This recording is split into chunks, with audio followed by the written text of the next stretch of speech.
আমাদের আজকের ইন্টিগ্রেশন দুটো লক্ষ্য করো।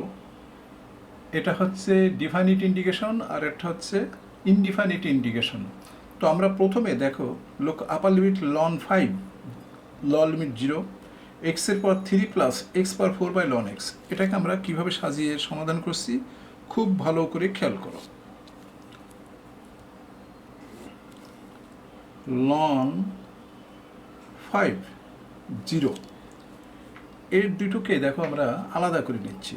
এক্স পাওয়ার কিউ 3 আছে কিউ, এবং এক্স পাওয়ার দেখো X power 4 by ln X, এখানে ডিএক্স আছে।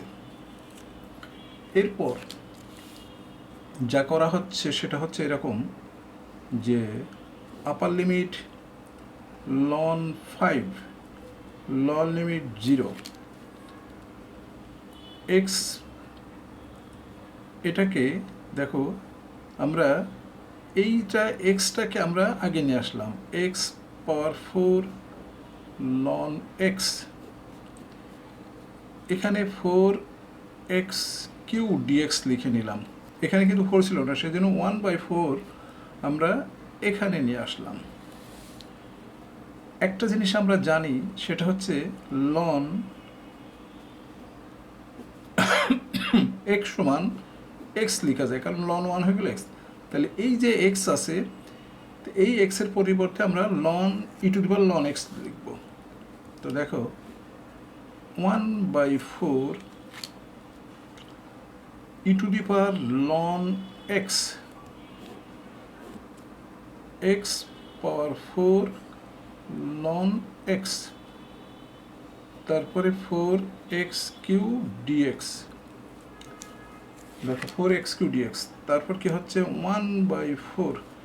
এই যে লন, এই লন কিন্তু আমরা ভ্যানিশ করে দিতে পারি, এখানে ই দাঁড়িয়ে যাচ্ছে, ই power x power 4 x Q dx, এটা লিখতে পারি।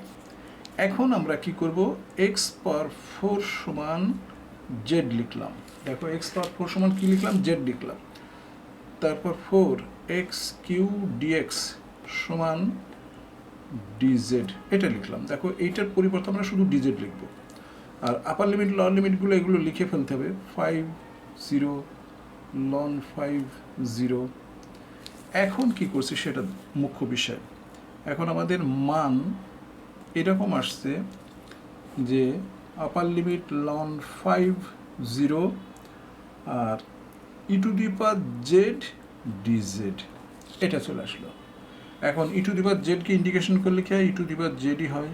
থার্ড ব্র্যাকেট লন 5 1/4 কিন্তু আছে, দেখো 1/4 লন 5 0 1/4। এখন দেখো e to the power ln 5 minus e to the power 0। তো 1/4 লন 5 আছে, সেটা 5 হয়ে গেল। আর লন ইয়ের পর 0 মানে 1, ই টু দি পাওয়ার 0 মানে 1, তাহলে 1/4 ইন্টু 4, তো অ্যান্সার হলো 1। তাহলে 1 নম্বর অ্যান্সার কি হলো 1। এটা হচ্ছে আমাদের নির্ণয়ের সলিউশন। এরপর আমরা দ্বিতীয় অঙ্কটা নিয়ে আসছি। দেখো এই যে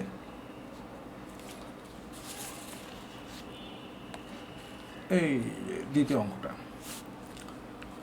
আমরা একটা জিনিস দেখছি কি, যে ই টু দি পাওয়ার এক্স, মানে ধরি প্রথমে আমাদের এইভাবে সমাধান করতে হবে। ধরি এক্স বা e to the power x, x sine x, এইটা সমান আমরা কি ধরবো, জেড ধরে নিলাম। দেখো এটা সমান আমরা জেড ধরে নিলাম। এখন এটা ইউ, এটা ভি। তো এখন ই টু দি পাওয়ার এক্স রেখে এটাকে ডিফারেন্সিয়েট করছি, ইউভির ফর্মুলায় কিন্তু আমাদের করতে হবে।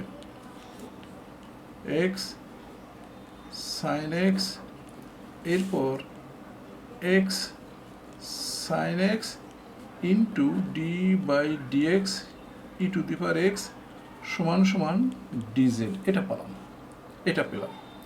তো এখন যদি আমরা সব গুণ করে দিই বা ডিফারেন্সিয়েশন করি, ই টু দি পাওয়ার এক্স, এটা কিন্তু ইউভির ফর্মুলা, আবার ইউভির ফর্মুলা, এক্স রেখে কস সাইনকে ডিফাইন করলাম, কস এক্স হলো, এবং কস সাইন রেখে এক্সকে ডিফাইন করলাম,